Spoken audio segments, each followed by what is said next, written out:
Hi friends, இப்போ நான் சொல்ல போகிற அப்டேட்ஸ் மாதிரி இன்னும் நிறைய அப்டேட்ஸ் உங்களுக்கு தனியாக சேனலை சப்ஸ்கிரைப் பண்ணிக்கோங்க. ஸோ டிஎம்கே, நான் இது வரைக்கும் பாலிடிக்ஸ்லாம் வந்து கேம் ஆஃப் த்ரோன்ஸில் தான் பயங்கரமாக பார்த்துருக்கேங்க. டிஎம்கேவும் பாலிடிக்ஸ் பண்ணுவாங்கன்னு தெரியும், ரவுடிசம் பண்ணுவாங்கன்னு தெரியும்.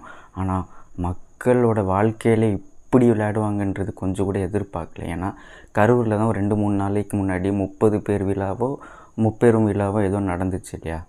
அதில் கூட வந்து இன்ஃப்ளூயன்சர்ஸ் வச்சு கூட்டத்தை கூட்டினாங்க. ஆனாலும் அந்த அளவுக்கு அவங்க நினச்ச மாதிரி அந்த ஷோ போகலை. ஸோ விஜய் அண்ணாவுக்கு இவ்வளோ சப்போர்ட்டாக இருக்கிறத பார்த்து பயந்து என்னடான்னு பண்ணலான்றப்போ இப்படி ஒரு பயங்கரமான ஸ்ட்ராட்டஜியை பிளான் பண்ணியிருக்காங்க. அதுக்கான ரிசல்ட்ஸ் தான் 40 பேருக்கு மேலே உயிர் இழந்திருக்காங்க அண்ட் 50-60 பேருக்கு மேலே அடிபட்டிருக்காங்கன்ற மாதிரி சொல்கிறாங்க. பட் இன்னும் சில ரிப்போர்ட்ஸு ஃபுட்டேஜஸ்லாம் பார்க்குறப்ப என்ன சொல்கிறாங்கன்னா, நிறைய பேருக்கு வந்து காயம் விழுந்திருக்கு, மைக்கு அடித்து விழுந்திருக்காங்க. ஏன்னா அவ்வளோ கூட்டம் கரண்ட் கட் பண்ணிட்டாங்க விஜய் அண்ணா வராங்கன்னு தெரிஞ்சு.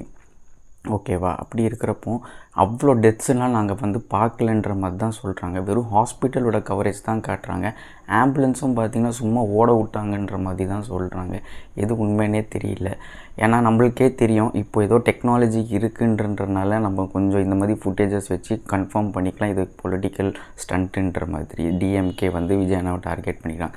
சப்போஸ் இந்த மாதிரி டெக்னாலஜிஸ்லாம் இல்லைன்னா என்ன ஆயிருக்கும்னு பாருங்கள். அண்ட் அது மட்டும் இல்லைங்க, இந்த அன்பில் மகேஷ், அப்புறம் வந்து இந்த செந்தில் பாலாஜிலாம் வந்து ஆஸ்கர் அவார்டுக்கு ஏற்ற மாதிரி அவ்வளோ அழுது அப்படி